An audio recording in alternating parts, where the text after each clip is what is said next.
ಒಂದು ದಿವಸದ ಕೋಳಿ ಮರಿನ ಸಾಕಿ ನಾನು ಸ್ಟಾರ್ಟ್ ಮಾಡಿರೋದು 6,000 ಕೋಳಿ ಮರಿಗಳನ್ನ ನಾವು ಸಾಕ್ತಾ ಇದ್ದೀವಿ. ಒಂದು ತಿಂಗಳು ವ್ಯಾಕ್ಸಿನ್ ಎಲ್ಲ ಕಂಪ್ಲೀಟ್ ಆದಮೇಲೆ ನಾವು ರೈತರಿಗೆ ಬಂದು ತಗೊಂಡೋಗೋಕ್ಕೆ ನಾವು ಅವರಿಗೆ ಹೇಳ್ತೀವಿ. ಪ್ಯೂರ್ ನಾಟಿ ಅಂತ ಹೇಳ್ತಾರೆ, ಅದು ಹಳ್ಳಿ ನಾಟಿ. ನಮ್ಮಲ್ಲಿ ಯಾವುದೇ ಥರದ ಕ್ರಾಸ್ ಬ್ರೀಡ್ಗಳು ಸಿಗೋದಿಲ್ಲ. 2 ಕೂಡ ತೊಗೊಂಡೋಗ್ಬೋದು, 10 ಕೂಡ ತೊಗೊಂಡೋಗ್ಬೋದು. ಫಸ್ಟು ನಮ್ಮ ಫಾರ್ಮ್ ವಿಸಿಟ್ ಮಾಡಿ ಆಮೇಲಿಂದ ನೀವು ನೋಡಿ ನಿಮ್ಗೆ ಓಕೆ ಆಯಿತು ಅಂದರೆ ತೊಗೊಂಡೋಗಿ. ಕೋಳಿಗಳನ್ನ ಸಾಕಿದ್ರೆ ಮೊಟ್ಟೆಗಳು ಸಿಗುತ್ತೆ ನಮಗೆ. ಇದೊಂಥರ ಡೈಲಿ ಪೇಮೆಂಟ್ ಇದ್ದಂಗೆ ನಮಗೆ. ಕೋಳಿ ಮರಿನ ನಾವು ಆಲ್ ಓವರ್ ಕರ್ನಾಟಕ ಕೊಡ್ತೀವಿ. ಚಿಕ್ಕ ಕೋಳಿಗಳನ್ನೂ ಕೊಡ್ತೀವಿ, ದೊಡ್ಡ ಕೋಳಿಗಳನ್ನೂ ಕೊಡ್ತೀವಿ. ನಮ್ಮ ಹತ್ರ ಮೊಟ್ಟೆ ಕೋಳಿಗಳು ಸಹ ಸಿಗತ್ತೆ. ನಾವೇ ಬೈ ಬ್ಯಾಕ್ ಅನ್ನೋ ಆಪ್ಷನ್ ಇದೆ, ಅದನ್ನು ನಾವು ನಿಮಗೆ ಕೊಡ್ತೀವಿ. ಮೊಟ್ಟೆನೂ ಸಹ ನಾವೇ ತಗೋತೀವಿ, ಕೋಳಿನೂ ಸಹ ನಾವೇ ತಗೋತೀವಿ. ಸಖತ್ ಶಾರ್ಪ್ ಇದ್ದಾನೆ ಇವನು. ದೊಡ್ಡ ಕೋಳಿ, ಚಿಕ್ಕ ಕೋಳಿ ಪ್ರತಿಯೊಂದೂ ನಾನು ಮೇಂಟೈನ್ ಮಾಡ್ತಾ ಇರೋದು. ನಮಸ್ಕಾರ ಕೃಷಿ ಪರಿಚಯ ವೀಕ್ಷಕರಿಗೆ. ನನ್ನ ಹೆಸರು ಮಮತಾ ಗಿರೀಶ್, ಅಂತರಸ್ನಳ್ಳಿ, ತುಮಕೂರಿಂದ ಮಾತಾಡ್ತಾ ಇರೋದು. ನನ್ನದೊಂದು ಪುಟ್ಟ ಕನಸಿತ್ತು, ಏನಾದರೂ ಸ್ವಂತ ಉದ್ಯೋಗ ಮಾಡಬೇಕು ಅಂತ. ಅದಕ್ಕೆ ತಿರುವು ಕೊಟ್ಟಿದ್ದು ಕೊರೋನಾ ಅಂತಲೇ ಹೇಳ್ಬೋದು. ಅದಾದ ನಂತರ ಕೆಲಸನ ಬಿಟ್ಬಿಟ್ಟು ನಾನು ಸ್ಟಾರ್ಟ್ ಮಾಡಿರುವಂತಹ ಒಂದು ಸಣ್ಣ ಉದ್ಯಮ ACG ಪೋಲ್ಟ್ರಿ ಫಾರ್ಮ್ ಅಂತ ಅಂದ್ಬಿಟ್ಟು ನಾನು ಸ್ಟಾರ್ಟ್ ಮಾಡಿರುವಂತಹ ಪುಟ್ಟ ಕೋಳಿ ಮರಿ, ಒಂದು ದಿವಸದ ಕೋಳಿ ಮರಿನ ಸಾಕಿ ನಾನು ಸ್ಟಾರ್ಟ್ ಮಾಡಿರೋದು. ಇದನ್ನು ಸ್ವಲ್ಪ ಸೂಕ್ಷ್ಮವಾಗಿ ನೋಡ್ಕೋಬೇಕಾಗತ್ತೆ. 24 ತನಕ ಒಂದೊಂದು ವಾರದ್ದು ವ್ಯಾಕ್ಸಿನೇಷನ್ ಹಾಕಬೇಕಾಗಿರುತ್ತೆ. ಆಮೇಲೆ ಲೈಟಲ್ಲೇ ಇರಬೇಕಾಗತ್ತೆ. ಸೊ ಹಾಗಾಗಿ ಇದನ್ನು ಎಲ್ಲರೂ ತೊಗೊಂಡೋಗಿ ಸಾಕೋಕ್ಕಾಗಲ್ಲ. ಸೊ ಇಲ್ಲಿಂದ ತೊಗೊಂಡೋಗಿ ಅವರು ನಾರ್ಮಲಾಗಿ ಸಾಕ್ಬೋದು ಅನ್ನೋ ಒಂದು ಕಾರಣಕ್ಕೋಸ್ಕರ ನಾನು 20 ತಿಂಗಳು ಕೋಳಿ ಮರಿಗಳನ್ನ ಸಾಕಿ ನಾನು ರೈತರಿಗೆ ಕೊಡೋವಂಥದ್ದು. ಸ್ಟಾರ್ಟಿಂಗು ನಾನು 1000 ಸಾಕಿದ್ದು, ಸಣ್ಣ ಪ್ರಮಾಣದಲ್ಲಿ ಸಾಕಿದೆ. ಅದು ಸಾಕಿ ಸ್ವಲ್ಪ ಎಕ್ಸ್ಪೀರಿಯನ್ಸ್ ಆಯಿತು. ಆಮೇಲೆ 4000 ಮಾಡಿದೆ. ಈಗ ಅಟ್ ಪ್ರೆಸೆಂಟು 6,000 ಕೋಳಿ ಮರಿಗಳನ್ನ ನಾವು ಸಾಕ್ತಾ ಇದ್ದೀವಿ. ಯಾಕಂದರೆ ಡೈರೆಕ್ಟ್ ಇಲ್ಲಿಂದನೇ ರೈತರು ತೊಗೊಂಡೋಗಿ ಒಂದು ದಿವಸದ್ದು ತೊಗೊಂಡೋಗಿ ಸಾಕೋದಕ್ಕೆ ಕಷ್ಟ ಆಗುತ್ತೆ. ಸೊ ಮಂತ್ ಓಲ್ಡ್ ನಾವು ಮಾಡಾದಮೇಲೆ ಅವ್ರು ತೊಗೊಂಡೋಗಿ ನಾರ್ಮಲಾಗಿ ಅವ್ರಿಗೆ ಕಷ್ಟ ಆಗಲ್ಲ, ಯಾವುದೇ ವ್ಯಾಕ್ಸಿನೇಷನ್ ಹಾಕೋಂಗಿರಲ್ಲ, ಏನೂ ಇರಲ್ಲ. ಸೊ ಅವ್ರು ತೊಗೊಂಡೋಗಿ ಇದನ್ನು ಸಾಕೋಬೋದು. ಒಂದು ದಿವಸದ ಕೋಳಿ ತರಿಸಿದಾಗ ಇದಕ್ಕೆ ಫಸ್ಟ್ ವ್ಯಾಕ್ಸಿನ್ ಆಗಿರುತ್ತೆ, ಮೆರಿಕ್ಸು ಅಂತ ಅಂದ್ಬಿಟ್ಟು. ಆಮೇಲಿಂದ ಬಂದಾದಮೇಲೆ 7 ದಿವಸಕ್ಕೆ F1 ವ್ಯಾಕ್ಸಿನ್ ಹಾಕಿರ್ತೀವಿ.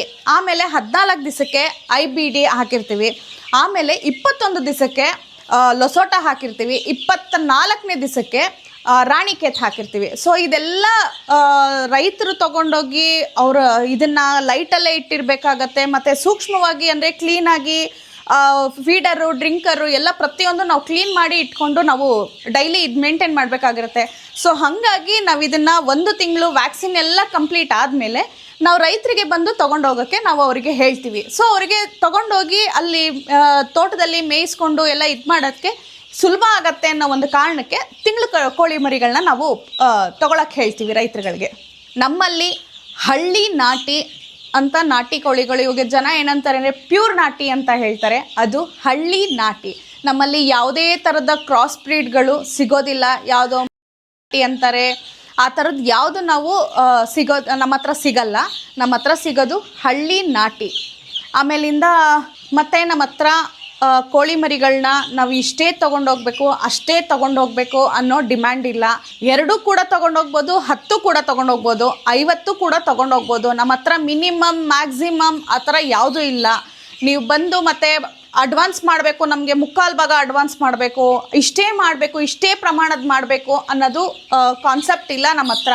ನೀವು ಎಷ್ಟು ಬೇಕಾದರೂ ಬಂದು, ನಾವು ಹೇಳೋದೇನೆಂದರೆ ಬನ್ನಿ, ಫಸ್ಟು ನಮ್ಮ ಫಾರ್ಮ್ ವಿಸಿಟ್ ಮಾಡಿ ಆಮೇಲಿಂದ ನೀವು ನೋಡಿ ನಿಮ್ಗೆ ಓಕೆ ಆಯಿತು ಅಂದರೆ ತೊಗೊಂಡೋಗಿ ಅಂತಲೇ ನಾವು ಫಸ್ಟ್ ಹೇಳೋದು. ಮತ್ತು ಇಷ್ಟೇ ಅಷ್ಟೇ ಅನ್ನೋ ಕಾನ್ಸೆಪ್ಟ್ ಇಲ್ಲ ಮೇಡಮ್ ನಮಗೆ. ಮತ್ತು ಪಿಳ್ಳೆಗಳಲ್ಲಿ, ಕೋಳಿ ಮರಿಗಳಲ್ಲಿ ಯಾವ ಥರ ರೋಗಗಳು ಕಂಡು ಬರುತ್ತೆ ಅಂತಂದರೆ, ಒಂದು CRD, ಉಸಿರಾಟದ ತೊಂದರೆ.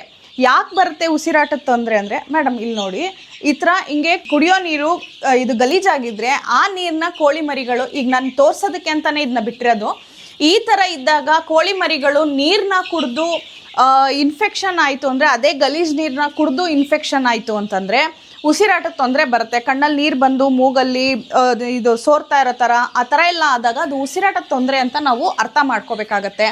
ಅದಕ್ಕೆ ಯಾವ ಥರದ್ದು ಮೆಡಿಸನ್ ಹಾಕಬೇಕು ಅಂತಂದರೆ, ಎಂಡ್ರೋಸಿನ್ನು ಜಾಸ್ತಿ ಇದ್ದಾಗ ಫ್ಲೆಕ್ಸಿನ್ B+ ಹಾಕಬೇಕು. ಮತ್ತು ನ್ಯಾಚುರಲ್ಲಾಗಿ ನಾವು ಕ್ಯೂರ್ ಮಾಡ್ಕೋತೀವಿ ಅಂತ ಹೇಳಿದಾಗ ಬೆಳ್ಳುಳ್ಳಿ, ಶುಂಠಿ, ಜೀರಿಗೆ, ಅಜ್ವೈನು 1 ಲೀಟ್ರ್ ನೀರಿಗೆ ಹಾಕಿ ಕುದಿಸಿ ಅದನ್ನು 1/4 ಲೀಟ್ರು ಮಾಡಿಬಿಟ್ಟು ನಾವು ಕೊಡಬೇಕು ಮೇಡಮ್ ಅದನ್ನು. ಮತ್ತು ಈ ಕೋಳಿ ಪಿಳ್ಳೆಗಳಿಗೆ ಹೆಂಗೆ ಜ್ವರ ಬರೋದು, ನೆಗಡಿ ಆಗೋದು ಎಲ್ಲ ಹೆಂಗೆ ಗೊತ್ತಾಗತ್ತೆ ಅಂತಂದರೆ ಮೋಷನಿಂದ ನಾವು ಕಂಡಿಡ್ಕೋಬೇಕಾಗತ್ತೆ. ಯಾವ ಥರ ಅಂದರೆ ಫುಲ್ಲು ನಾರ್ಮಲ್ಲು ವೈಟು ಗ್ರೀನು ಬರ್ತಾಯಿದ್ರೆ ನಾರ್ಮಲ್ ಆಗಿದೆ ಅಂತ ಅರ್ಥ. ರೆಡ್ ಮೋಷನ್ ಬರ್ತಾ ಇದೆ ಅಂದರೆ ಓವರ್ ಹೀಟ್ ಆಗಿದೆ ಅಂತ ಅರ್ಥ.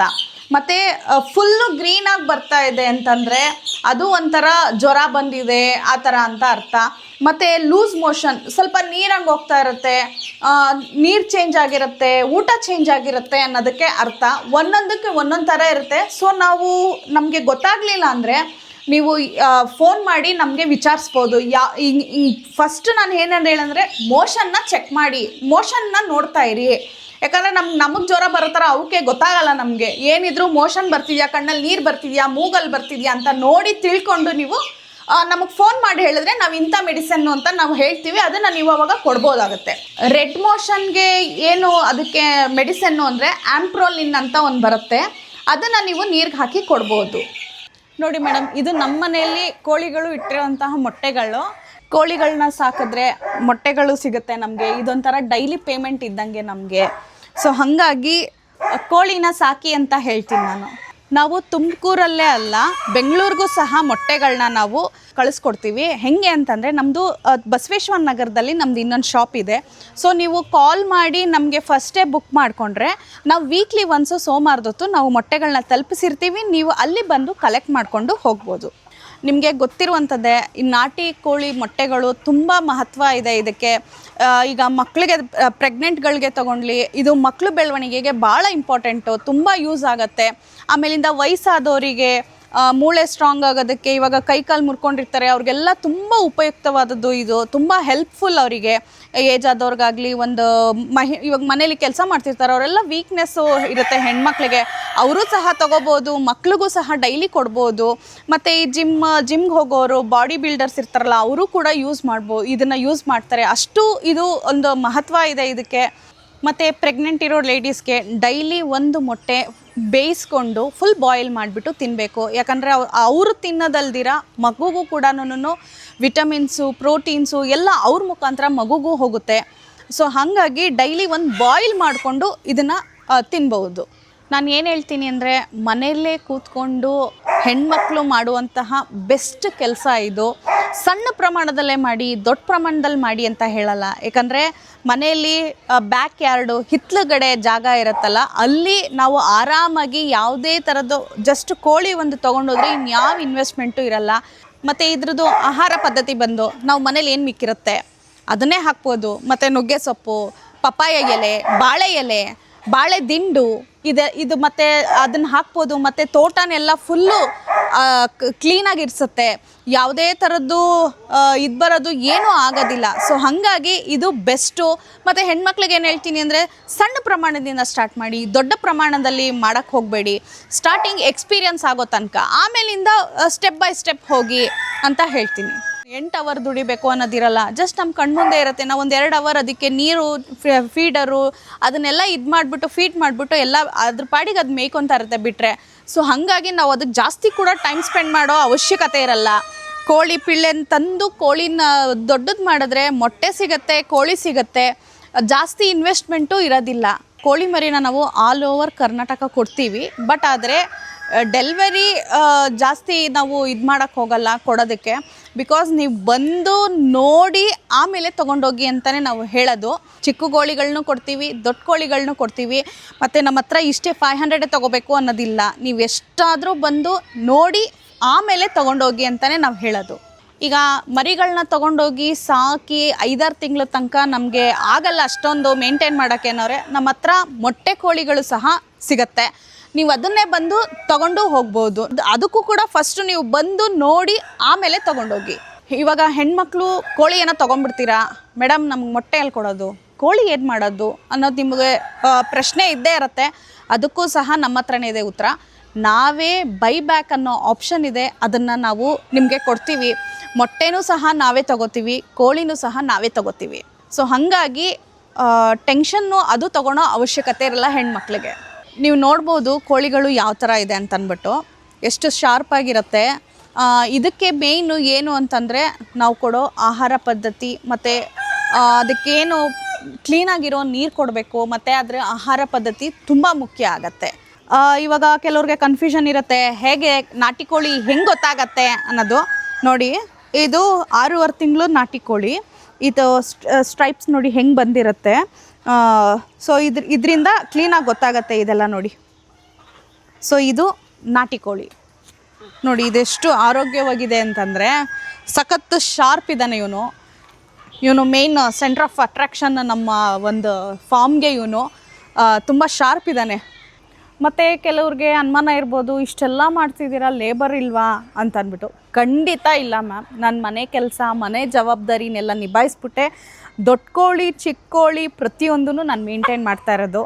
ಸೊ ಹಾಗಾಗಿ ಲೇಬರ್ ಅವಶ್ಯಕತೆ ಏನೂ ಇರೋದಿಲ್ಲ, ನಾವೇ ಮೇಂಟೈನ್ ಮಾಡ್ಕೊಂಡು ಹೋಗ್ಬೋದು ಮೇಡಮ್. ಯಾಕೆ ಲೇಬರು ಅವಶ್ಯಕತೆ ಇಲ್ಲ ಅಂದರೆ, ನಾನು ಸಣ್ಣ ಪ್ರಮಾಣದಿಂದ ಸ್ಟಾರ್ಟ್ ಮಾಡಿರೋದು. ಸೊ ಅದು ಎಕ್ಸ್ಪೀರಿಯನ್ಸ್ ಆಗ್ತಾ ಇನ್ನೊಂದು ಸ್ವಲ್ಪ ಜಾಸ್ತಿ ಮಾಡಿದಾಗ ಸೊ ಇದರಲ್ಲಿ ಇರೋ ಒಂದು ಫಾಸ್ಟ್ನೆಸ್ಸು ಅದರಲ್ಲೂ ಬಂದ್ಬಿಡುತ್ತೆ, ಅದನ್ನು ಮೇಂಟೈನ್ ಮಾಡೋದಕ್ಕೆ. ಸೊ ಹಾಗಾಗಿ ದೊಡ್ಡ ಪ್ರಮಾಣದಲ್ಲಿ ಮಾಡಿದ್ರೆ ಬೇಕಾಗತ್ತೆ, ಬಟ್ ಸಣ್ಣ ಪ್ರಮಾಣದಲ್ಲಿ ಮಹಿಳೆಯರು ಮನೇಲಿ ಕೂತ್ಕೊಂಡು ಮಾಡೋದಕ್ಕೆ ಅವಶ್ಯಕತೆ ಇರಲ್ಲ.